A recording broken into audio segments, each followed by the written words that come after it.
El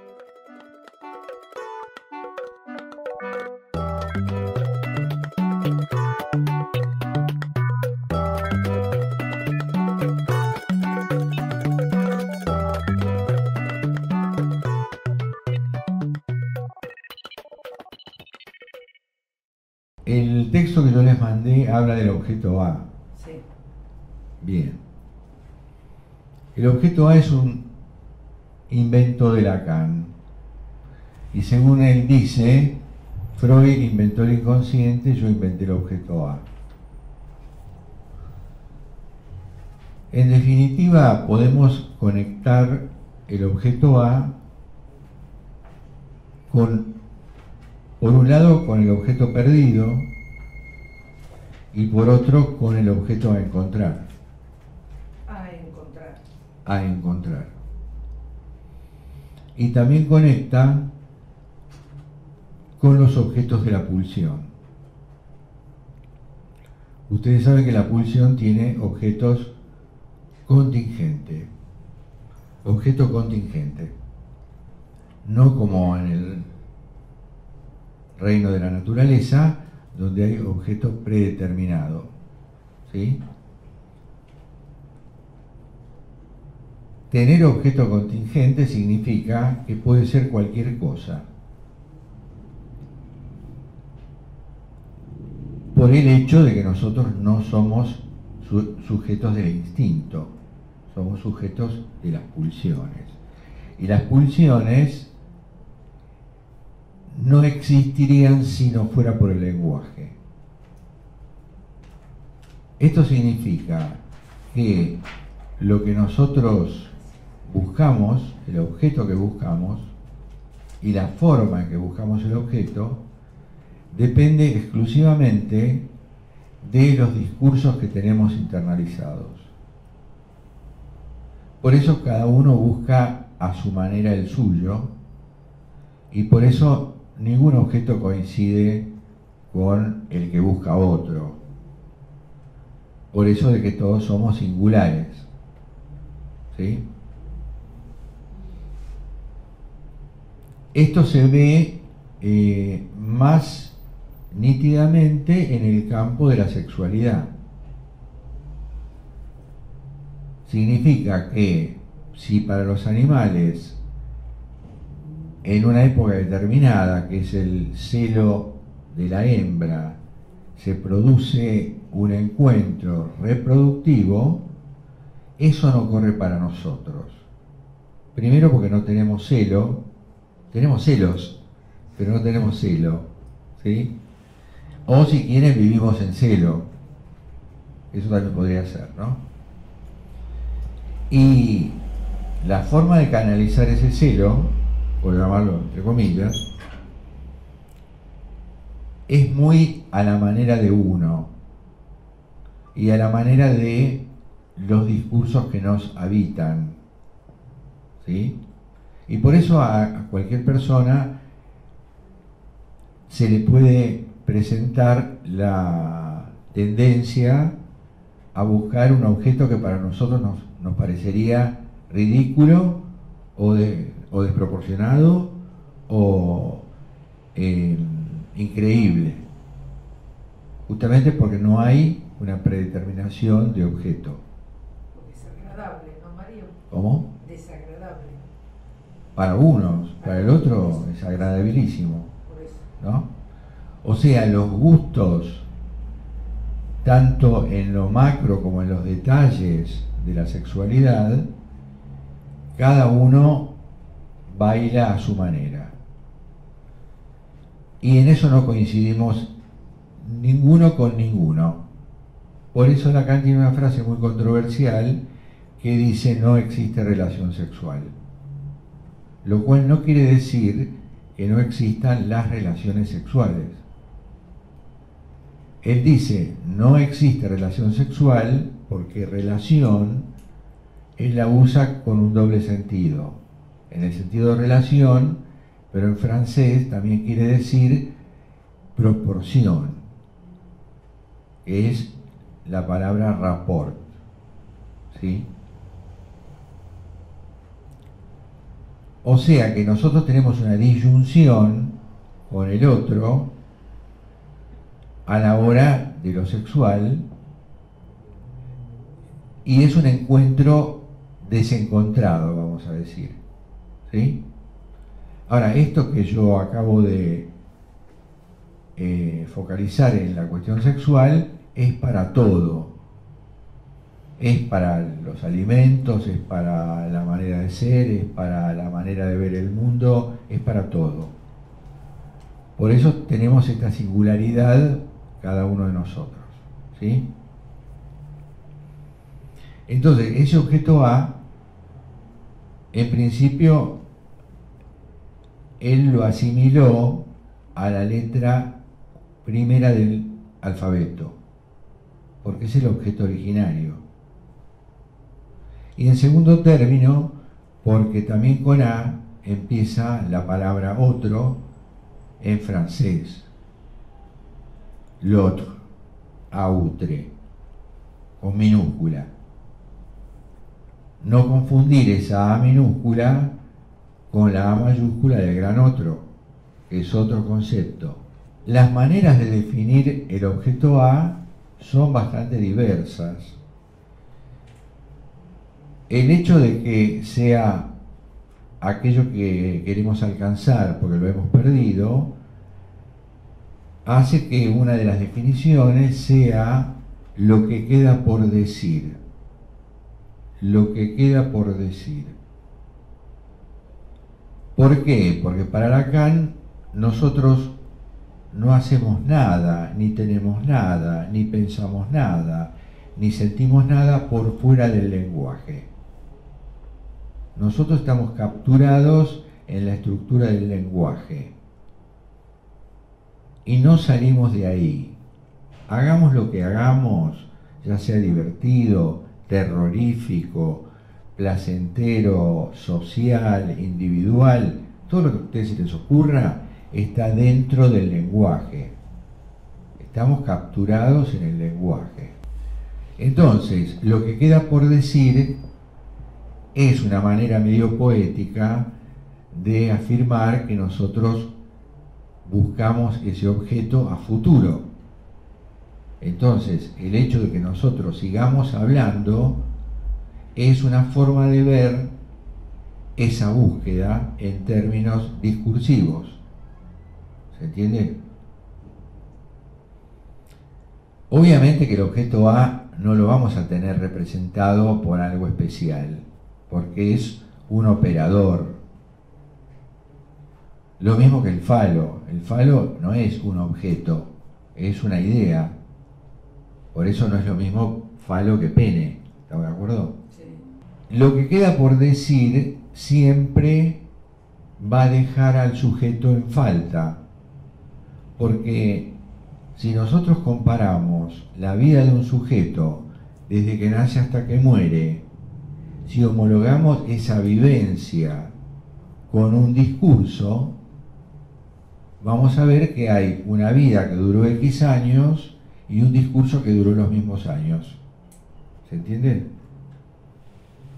Porque todo lo que nosotros hemos vivido, pensado, sentido, actuado, es discursible, por decirlo de alguna manera. ¿Se entiende? No me dejen pasar una duda, ¿eh? No. Es decir, la vida es un discurso, es una narrativa.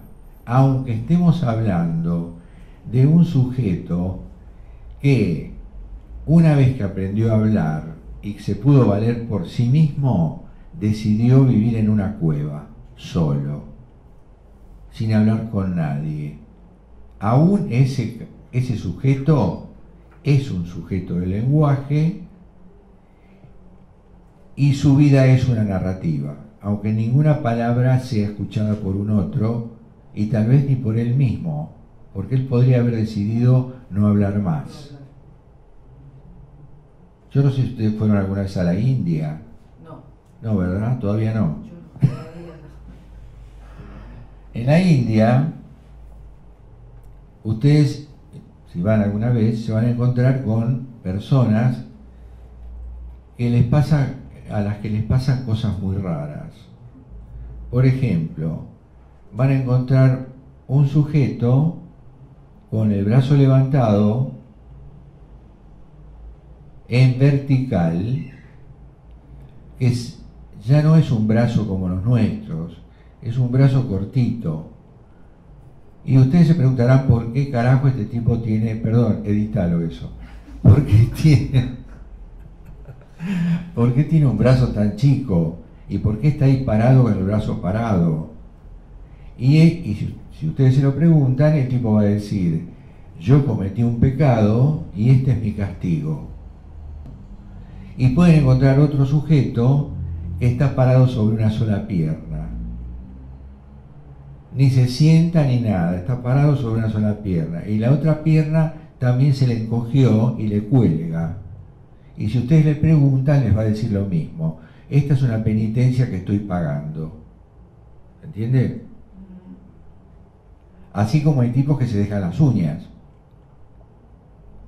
Las uñas crecen indefinidamente. ¿Estás hablando metafóricamente o es que hay personas? No, estoy hablando de cosas reales. No, es real.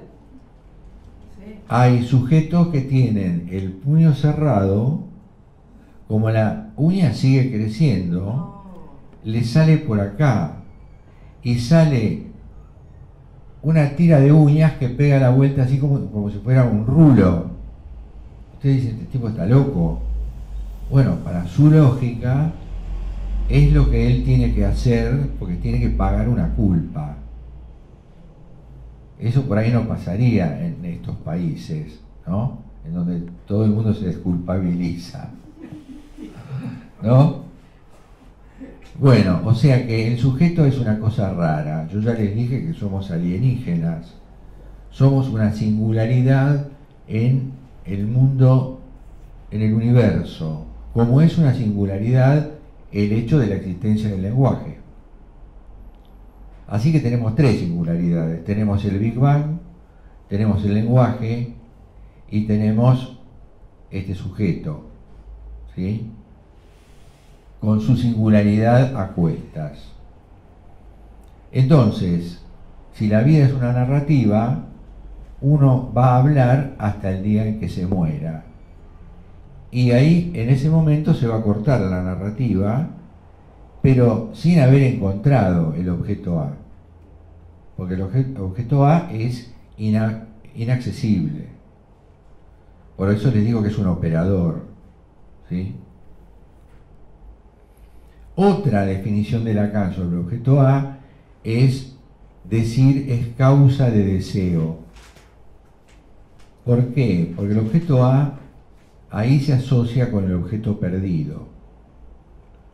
Ustedes saben que nosotros hemos perdido dos paraísos, pero no nos hemos dado cuenta en el momento. Nos damos cuenta ahora que somos grandes y podemos resignificar las cosas para atrás. El primer paraíso perdido es la vida intrauterina. Y el segundo paraíso perdido es la completitud bebé-mamá, en donde Freud dice su majestad el bebé. Cuando estamos, por ejemplo, en el narcisismo primario, ¿sí? Se supone que ese narcisismo primario va a ser atacado por la castración e iremos a parar al narcisismo secundario, que es el que tenemos todos. En realidad yo alguna vez les dibujé la campana de Gauss.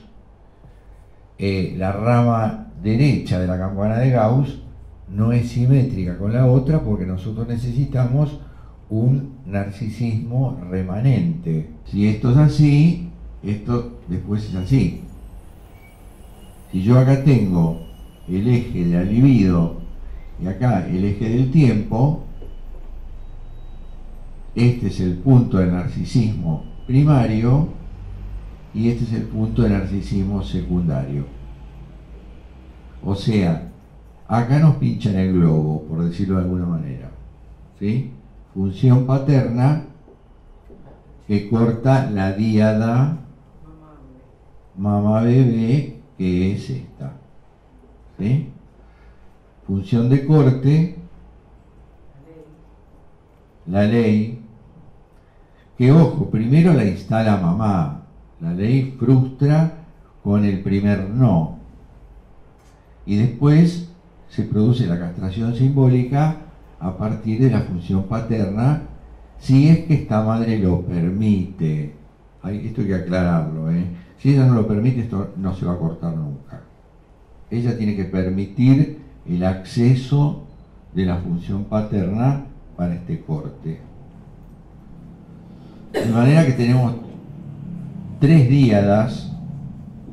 Primera díada, la pareja mamá-papá. Segunda díada, la pareja mamá-bebé. Tercera díada, el recupero de la relación mamá-papá, una vez que se produjo la función de corte. Entonces, el objeto A se grafica así: objeto A entre 2 comitas. Entonces, si acá tenemos el eje del tiempo,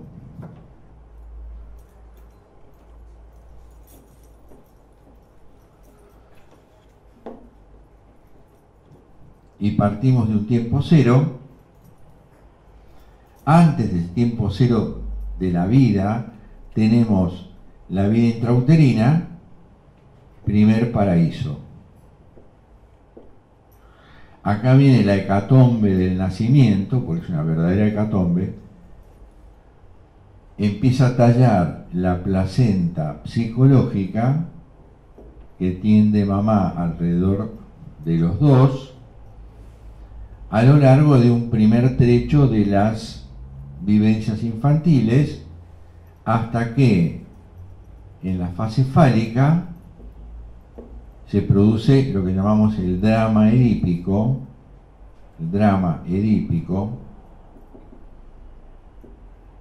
y empieza la latencia, ¿no? Latencia del amor sensual, quedando en la superficie el amor tierno, ¿sí? Y esta latencia culmina en la pubertad. Ahí empieza el segundo arranque sexual, dice Freud, porque acá es el primero y acá es el segundo. Un bebé chupando la teta está en un acto sexual, dice Freud. Inclusive lo compara con el coito.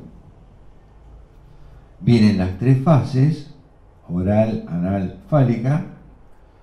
Después viene la latencia, después de esto que llamaríamos el drama edípico. Drama no quiere decir tragedia. Nosotros usamos mal la palabra drama. Cuando decimos, fue un drama, no, fue una tragedia. Porque drama quiere decir trama.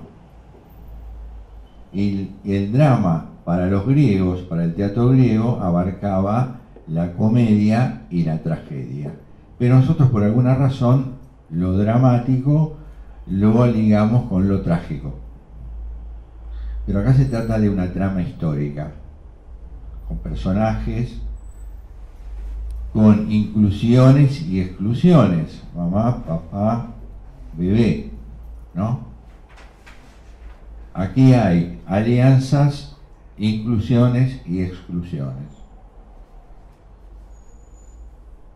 Entonces, cuando decimos que el objeto A es lo que queda por decir, es que si yo estoy en este punto, esto es aquí y ahora, lo que queda por decir está por acá.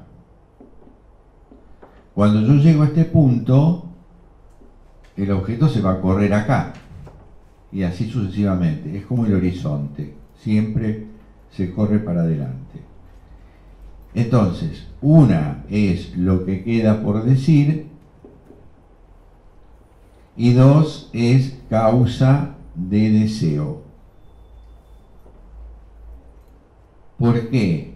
Porque ahí nos estamos refiriendo a los paraísos perdidos. que son la vida intrauterina y el punto culminante de la curva de Gauss, o sea, narcisismo primario. Y es causa de deseo porque se trata del objeto perdido. Cuando uno pierde el principal objeto, queda en falta, y ustedes saben que la falta es el motor del sujeto. Entonces la falta genera deseo. Si no hay prohibición o algo que falte, no habrá deseo. El deseo tiene dos condiciones para existir. Primero es su instalación. Allá en los orígenes de la vida, la madre instala el deseo en el chico. Pero después el deseo se sostiene a través de la prohibición. Nosotros hacemos cosas, tenemos proyectos, avanzamos para adelante porque algo nos falta. Como en el juego del Senku. Si no falta la ficha del medio, no se puede jugar. Entonces, el objeto A en esta línea de tiempo está en dos lugares. Está en el origen, pero visto desde aquí para atrás. Por eso decimos après-coup. Après-coup, que quiere decir golpe a posteriori en francés. Y no es que en ese momento hayamos experimentado la felicidad del paraíso, sino que esto lo resignificamos para atrás. Acá nos enteramos de adultos que perdimos dos paraísos, ¿sí? ¿Entienden? Entonces, lo que queda por decir está en el plano del texto y la causa de deseo está en las sucesivas alternancias gratificación-frustración o ilusión-desilusión que operaron la madre y el padre sobre este chico. Y una tercera definición del objeto A es atractor de transferencia. Porque para establecer un vínculo, saben ustedes que necesitamos de la transferencia. Si ustedes en algún texto encuentran que la transferencia solo es el análisis, esta es una forma de verlo, pero siempre hay transferencia. Porque la transferencia como falso enlace es que yo me encuentro con otro, yo y vos, que no conozco y le atribuyo valores o disvalores, esa atribución responde a objetos internos míos, no de él. Me resuena que es otro. Y este proceso es inconsciente, aunque lo que es consciente es lo que uno siente con este otro. Lo que pasa es que este falso enlace es la condición de posibilidad de un vínculo. Después la historia dirá quién es ese otro para mí, que puede cambiar para negativo, para positivo o nada. Obviamente que donde esto más importancia tiene es en el dispositivo analítico, porque nadie puede empezar un análisis, por ejemplo, con transferencia negativa. Esto es básico de Freud, ¿no? De las tres transferencias, negativa, positiva y erótica, Freud dice trabajen con esta solamente. Y la transferencia tiene su contrapartida en la contratransferencia. De manera de que si alguna de las dos o ambas caen bajo el signo menos o bajo el signo del erotismo, hay que descartar, en términos de análisis. Pero si el análisis arranca bien, con una transferencia positiva, que es puro falso enlace, esta falsedad va a ser motivo de que acá se inaugure un análisis. Entonces yo necesito de este falso enlace, ¿sí? Y eso pasa en análisis y en todo otro vínculo. Sucede que con el andar de las cosas, esa transferencia se modificará o se incrementará de acuerdo al caso. Entonces vamos a tomar esto de atractor de transferencia, porque tomando como paradigma el modelo analítico, tenemos un consultante, no vamos a poner analizante, un consultante respecto de un analista. Hay un imaginario inconsciente de que ese objeto A está acá, lo tiene el analista, ¿sí? ¿Cómo se manifiesta esto? Bueno, con la adjudicación de valores hipotéticos sobre este analista, con la atribución de un saber, de una experiencia o de un prestigio, por el cual yo me voy a curar. Aunque esto tampoco sea verdad, porque los analistas no curan a ningún sujeto. Los analistas en todo caso apuntan a los síntomas, a las inhibiciones o a la angustia. Pero a uno no se lo puede curar de la neurosis. Si bien la neurosis en los orígenes tomó un nombre de enfermedad, inclusive Freud decía, fulana de tal contrajo la neurosis en tal circunstancia. Pero eso es cuando él pensaba en términos patológicos. En realidad uno va a parar a una estructura y no puede salirse de ella. De hecho, de la tríada psicosis, perversión y neurosis, estas son irreductibles. Yo no puedo hacer de un neurótico un psicótico o un perverso, ¿sí? Pueden haber rasgos psicóticos o rasgos perversos o cosas por el estilo en una persona que tiene una estructura determinada. Nosotros trabajamos casi exclusivamente con neuróticos o con perversos agrupables, ¿sí? Entonces, Lacan dice atractor de transferencia o atractor de libido. Acuérdense lo que es la libido, ¿no? Energía sexual psicologizada. De manera que este que consulta, en un plano inconsciente, supondrá que el objeto A está en el analista, ¿sí? Y fuera de eso, afuera de lo que es el paraíso perdido o el segundo paraíso, están los objetos pulsionales.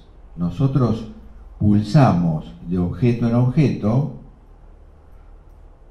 todo el tiempo, porque ustedes saben que la pulsión nunca descansa. Fuerza constante, dice Freud. Por eso, por ejemplo, soñamos, nos atraen determinados objetos, sean lo que sean, y cada vez que logramos un objeto, hay una caída, un objeto que cae, los objetos van cayendo y van apareciendo otros focos de interés, ¿sí? Bueno, en el caso de la coordinación de grupos operativos, vamos a tener que el objeto A estaría dentro del coordinador, topológicamente instalado allí, a través de todas las atribuciones que nosotros le podemos hacer a un coordinador, que sabe coordinar, que se sabe toda la teoría, que tiene experiencia, que tiene prestigio o lo que quieran ponerle. Hay otro concepto que es agalma. Agalma quiere decir estatua. ¿En qué idioma? En latín. O en griego, no me acuerdo. Ahora, la forma en que lo toma Lacan, este concepto, es como si hubiera una figura que contiene precisamente al objeto A en su seno. Por eso, el coordinador, en este caso, que es lo que nos interesa, estaría en la posición de la agalma, porque albergaría ese objeto A que para todos los integrantes del grupo es algo diferente, pero que tienen en común la función o la idea de ser un objeto completador. ¿Sí? Esto nos enfrenta con la cuestión de la dupla deseo y goce, porque el deseo en principio es indecible o inefable, no se puede decir. ¿Por qué? Porque el deseo siempre es mucho más que lo que yo puedo plantear en palabras. No sé si en la clase anterior hablamos de el desfiladero del lenguaje o el desfiladero de los significantes, ¿no? Una forma de verlo es tomando el eje sincrónico, donde está el recién nacido, y el eje diacrónico de los tiempos sucesivos, cuando el bebé empieza a entrar forzadamente en el lenguaje. Entonces, acá estaría en sincrónico el grito primal, o sea, el primer grito del bebé, grito primal. Y ese grito primal decodificado, muy entre comillas porque ahí no hay código, contendría todas las necesidades que tendría este bebé: hambre, sed, frío, paspadura, calor, lo que se les ocurra. Todo está en este significante. Es un significante que no tiene por el momento significado, y si lo tuviera sería un significado múltiple. El chico no sabe hablar, no puede decir quiero tal cosa. Entonces, el trabajo materno es entubar esto en la diacronía, en donde están las palabras sucesivas. Entonces nosotros, cuando queremos algo, o el bebé, que no lo puede tomar por sí mismo, pero puede hablar, aquí va a poder decir con palabras lo que necesita. Entonces, la necesidad es de un objeto. Por ejemplo, qué sé yo, agua. Y la demanda es de ese objeto, pero a un otro. Se le demanda a un otro. Es como que estas dos categorías están ensambladas, porque lo que se necesita va a ser demandado. ¿Se entiende esto, no? Pero esa cadena significante se queda súper corta a la hora de concentrar esa necesidad, o ese deseo, si quieren ustedes llamarle, o esa demanda, ¿sí? Porque siendo que el lenguaje es lo más rico que tenemos, o sea, lo simbólico, es pobre para dar cuenta de esta categoría del deseo, o de lo que se necesite o de lo que se demande, ¿sí? Entonces, pasar por el desfiladero del lenguaje significa forzar una entidad mayor a un código que se queda corto. Por eso cuando yo dibujo estas rayas que son significantes, si decodificamos la frase de Lacan, un sujeto es lo que representa un significante para otro significante. ¿Sí? El sujeto es lo que representa un significante para otro significante. Y esto es una de las tantas subversiones de Lacan. Porque el sentido común, ¿qué dice? Dice lo contrario que esto. El sentido común dice que un significante representa un sujeto para otro sujeto. Si yo tengo acá un sujeto 1 y acá tengo un sujeto 2, y este se llama Pedro y este se llama Diego, esto representa a este sujeto para otro sujeto y es un significante, ¿se entiende? Y Diego es el significante que representa a este sujeto para este sujeto. Esto es invertir esta ecuación. Un significante representa un sujeto para otro significante, como si acá los significantes fuesen personas. ¿Se dan cuenta? Porque Lacan parte de esa idea que el lenguaje está organizado en una combinatoria como si fuera una tómbola que en ese girar disparatado produce sentido, produce significación.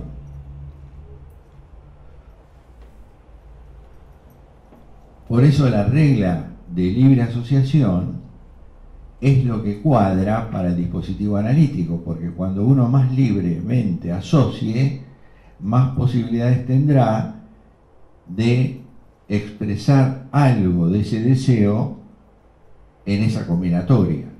¿Se entiende? ¿No? ¿De dónde arranco? Cuando dijiste hola, buenas.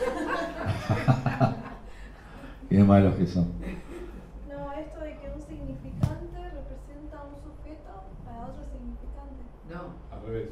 Eso es lo que dice el sentido común. Por ejemplo, vos sos Claudia. Sí. Claudia es un significante que te representa a vos para mí. Bien. Y yo soy Mario y soy otro significante, es otro significante que me representa a mí para vos. Pero lo que dice Lacan es que el sujeto es lo que representa un significante para otro significante. Como si fuéramos a decir, acá está el analizante y acá está el analista, ¿no? Entonces, este profiere una serie de significantes, este profiere otra. De este conjunto y este conjunto, tesis, antítesis, surge una síntesis que se llama sujeto, que tiene incidencia en uno y en otro. Porque ustedes no crean que este sale igual antes y después de la sesión. O sea, que lo que suceda en una sesión afecta a los dos. Porque este no tiene más remedio que interpretar a este en base a sus resonancias. Otro analista lo haría con sus resonancias. Entonces, esto es del orden de lo singular. El mismo sueño no tendrá el significado si yo me analizo con A que con B. Porque esto es algo que se produce de un encuentro de dos entidades. ¿Sí? Así como Pichon-Rivière dice, es un sujeto, es lo que emerge de una trama de vínculos. Eso es más, digamos, aceptable desde el punto de vista del sentido común. Hay un montón de personas vinculadas que le hacen lugar a un sujeto que está naciendo, por ejemplo, ¿no? Entonces, el sujeto para Pigeon-Rivière, esta trama de la que emerge es vínculos.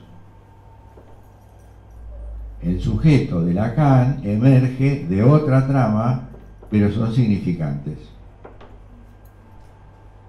Y ahí tenemos las dos corrientes con las cuales trabaja Lacan, que es la corriente del circuito pulsional y la corriente del circuito semántico. O sea, hay dos fluidos que nos atraviesan. Uno es lo pulsional, la deriva pulsional, porque ir de un objeto tras otro se llama deriva pulsional. Deriva porque es como si dijéramos un barco a la deriva, pues es así. Y el otro circuito, el otro fluido, es el discurso. Y por eso Lacan dice, un síntoma tiene una pata sexual y una pata simbólica. Esta es la pata sexual, la de la pulsión, y esta es la pata simbólica, la de los significantes. Ahora, para que yo disuelva un síntoma en un analizante, voy a necesitar primero de interpretar el circuito semántico, pero a él le tiene que caer una ficha que es del orden pulsional, o si querés, vivencial. En ese encuentro, en principio, se funda el síntoma. Porque si yo tengo esto, circuito pulsional, circuito semántico, ese nudo es el síntoma. ¿Sí?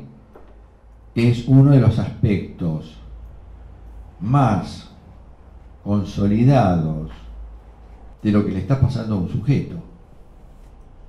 Un sujeto carga con el síntoma, viene análisis por un síntoma.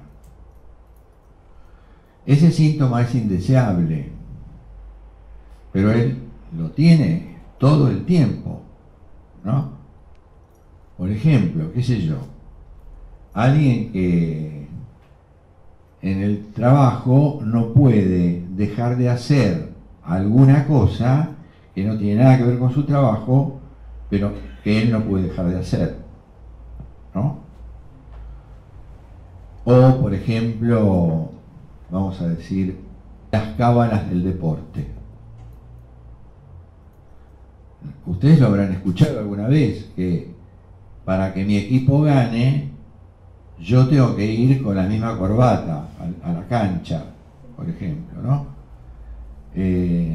Bueno, esa es una cuestión supersticiosa, pero que está conectada con esto, porque es una creencia en que una repetición va a producir un resultado positivo para tu equipo, lo cual es un delirio total.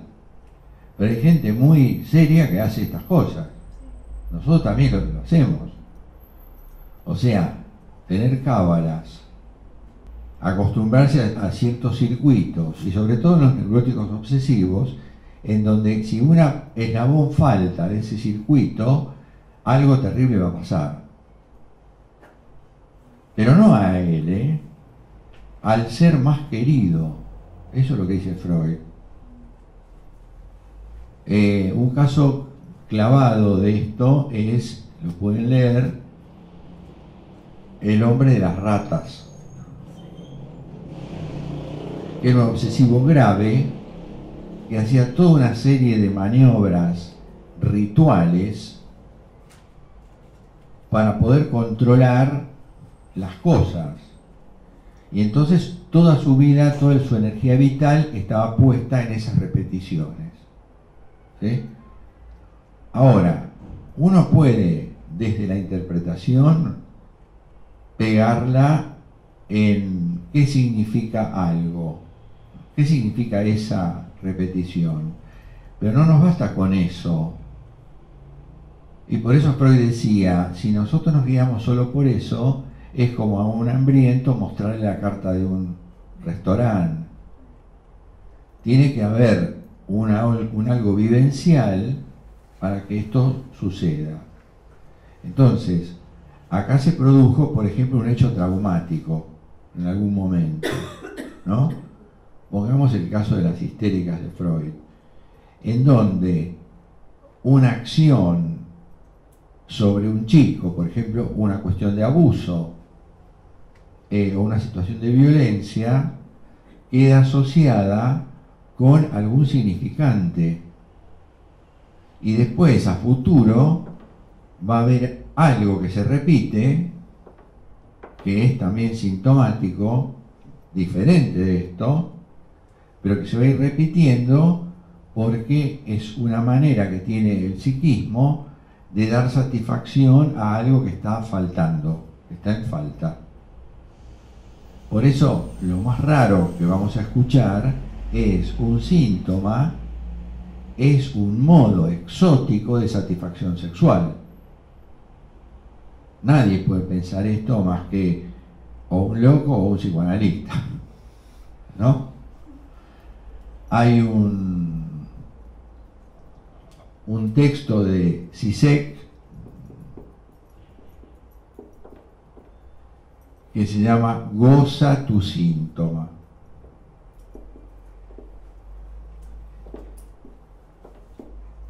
Estos libros de Zizek son muy interesantes, pero son muy difíciles. Son interesantes porque inclusive hay videos de Zizek en YouTube, donde él da conferencias. Es una especie de loco de la guerra que dice un montón de cosas que a uno le parecen disparatadas, pero que en el fondo es muy claro respecto de las cuestiones de las que habla Lacan. Traten de buscarlo. Creo que el nombre de pila se escribe así. Algo así. No, con J al final. Perdón. Ahí está. Gustavo sabe mucho de eso porque este tipo analizó películas, sobre todo de Hitchcock. Gracias, Gustavo. Slavoj Zizek. Goza tu síntoma. Entonces podemos pensar que alguien en análisis o fuera de él está aferrado, una parte de él, una parte inconsciente, está aferrada a un síntoma, porque por esa vía exótica está satisfaciendo algo de la pulsión. Lo mismo pasa en un grupo operativo, porque si bien todas estas son cuestiones del sujeto individual, esto resuena en todos los sujetos a través de lo que podemos llamar la resonancia fantasmática de Ancier. ¿Sí? Porque ahí tenemos una circulación discursiva que conlleva los inconscientes individuales. Tenemos una circulación fantasmática que es efecto de esos discursos, y después tenemos una resonancia fantasmática que es el fantasma que se instala y organiza el grupo. Entonces, para deshacer este nudo, que es un verdadero nudo y que insiste, yo tengo que pegarla con lo que le digo, pero además en el marco de una serie de discursos en donde se produzca un efecto vivencial desatado por la palabra, y eso se llama abreacción en Freud. Ahora, así como Lacan dijo